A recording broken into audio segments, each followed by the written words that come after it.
नमस्कार, बहुत स्वागत है आपका न्यूज़ 18 के डिजिटल प्लेटफॉर्म पर। मैं हूं प्रशांत कटारे और बात आज नीतीश की भावी कैबिनेट की। बताएंगे आपको आखिर जेडीयू कोटे से कितने मंत्री बनेंगे, किन किन चेहरों को मिलेगा मौका, कैसे सेट होगा जातीय समीकरण। बताया जा रहा है कि नीतीश कुमार अपने मंत्रिमंडल में जेडीयू कोटा से लगभग सभी पुराने चेहरों को ही मौका देंगे। हालांकि इस बार उनके मंत्रिमंडल में जेडीयू कोटे से कुछ नए चेहरे भी शामिल हो सकते हैं। दरअसल बिहार में नई सरकार के गठबंधन की प्रक्रिया शुरू हो गई है। सोमवार को बिहार कैबिनेट की बैठक के बाद नीतीश कुमार राजभवन पहुंचे और राज्यपाल आरिफ मोहम्मद खान को विधानसभा भंग करने के लिए पत्र सौंप दिया। अब 20 नवंबर को पटना के गांधी मैदान में बिहार की नई सरकार का शपथ ग्रहण कार्यक्रम किया जाएगा, जिसके लिए तैयारी तेज हो चुकी है। वहीं इसी के साथ बिहार में नए मंत्रिमंडल का भी गठन कर दिया जाएगा। इस बीच चर्चा यह है कि बिहार मंत्रिमंडल में किसे किसे जगह मिलेगी। ऐसे में जेडीयू कोटे से किन चेहरों को मौका मिलेगा, ये भी सवाल है। बताया जा रहा है कि नीतीश कुमार अपने मंत्रिमंडल में जेडीयू कोटा से लगभग सभी पुराने चेहरों को ही मौका देंगे। हालांकि उनके मंत्रिमंडल में जेडीयू कोटे से कुछ नए चेहरे भी शामिल हो सकते हैं।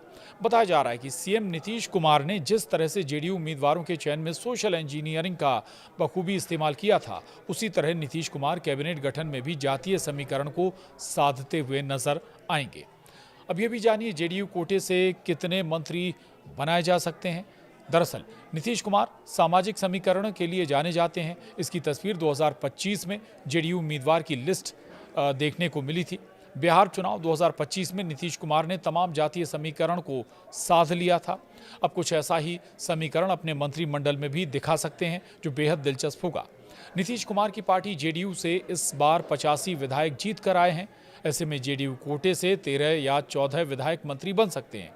नीतीश कुमार के मंत्रिमंडल में जो जातीय समीकरण हो सकता है वो कुछ इस तरह से है। ईबीसी यानी अति पिछड़ा वर्ग से 3 मंत्री हो सकते हैं, जबकि कुर्मी समुदाय से 2 मंत्री कैबिनेट में शामिल हो सकते हैं। कुशवाहा समुदाय से 2 मंत्री बन सकते हैं, 1 यादव मंत्री बन सकता है, जबकि 1 मुस्लिम भी मंत्री बनाया जा सकता है। तो राजपूत भी 1 बनाया जा सकता है मंत्री, जबकि 1 भूमिहार जाति से मंत्री बनाया जा सकता है और 3 दलित मंत्री बनाए जा सकते हैं। यानी सोशल इंजीनियरिंग फुल प्रूफ। जाहिर है कि नीतीश कुमार के इस मंत्रिमंडल में तमाम जातीय समीकरण को साधा गया। इस जातीय समीकरण के लिहाज से 2 महिलाओं को जगह भी मिल सकती है। वहीं नीतीश कुमार अधिकांश पुराने चेहरों पर दावा लगा सकते हैं, जबकि 2 से 3 नए चेहरे को भी मंत्रिमंडल में जगह दे सकते हैं, जिसमें कुशवाहा और अति पिछड़ी जाति से हो सकते हैं। वहीं जेडीयू ने जिन चेहरों को मौका जेडीयू से मिल सकता है वो भी आपको बता देते हैं। बिहार में नई सरकार के गठन की प्रक्रिया शुरू हो गई है। इस बीच संभावित मंत्रियों की सूची सामने आ गई है। जेडीयू कोटे से विजय चौधरी, विजेंद्र प्रसाद यादव, श्रवण कुमार, अशोक चौधरी, लेशी सिंह, मदन सहनी, जयंत राज और सुनील कुमार फिर से मंत्री बन सकते हैं। वहीं इसके अलावा 2 से 3 नए चेहरों को मौका मिल सकता है। वहीं जेडीयू ने उम्मीदवारों की लिस्ट में भी जबरदस्त सोशल इंजीनियरिंग दिखाई थी। ये इस लिहाज से भी आप समझ लीजिए कि पिछड़ा वर्ग यानी ओबीसी से 37 उम्मीदवार मैदान में उतारे थे, अति पिछड़ा वर्ग से 22 उम्मीदवार मैदान में उतारे थे, जबकि सवर्ण समाज से भी 22 उम्मीदवार मैदान में उतारे गए थे। अनुसूचित जाति से 15 और अनुसूचित जनजाति से 2 उम्मीदवार मैदान में थे। इसके साथ ही जेडीयू ने 13 महिलाओं को भी टिकट देकर महिला सशक्तिकरण का मजबूत संदेश दिया था। नीतीश कुमार ने पहली लिस्ट में लवकुश समीकरण और दूसरी में पिछड़ा समाज पर फोकस किया था।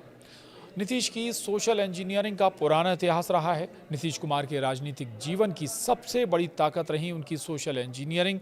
जब 2005 में उन्होंने पहली बार बिहार की सत्ता संभाली, तब से उन्होंने विकास और सामाजिक न्याय के संतुलन पर काम किया। इन सभी योजनाओं ने नीतीश कुमार को सिर्फ विकास पुरुष नहीं, बल्कि सामाजिक संतुलन साधने वाले नेता के रूप में भी स्थापित कर दिया। और इनमें से कुछ महत्वपूर्ण अगर योजनाओं का जिक्र करें तो मुख्यमंत्री बालिका साइकिल योजना महत्वपूर्ण है। आरक्षण में बढ़ोतरी उनके जरिए की गई। महिलाओं को 35% नौकरी में आरक्षण दिया गया। अति पिछड़ा आयोग का गठन भी किया गया। और ऐसी तमाम योजनाएं हैं जो नीतीश को लोकप्रिय बनाए रखा जिन्होंने। और एक बार फिर से महिलाओं के बीच उनकी लोकप्रियता का असर इस चुनाव नतीजों में नजर आया। नमस्कार।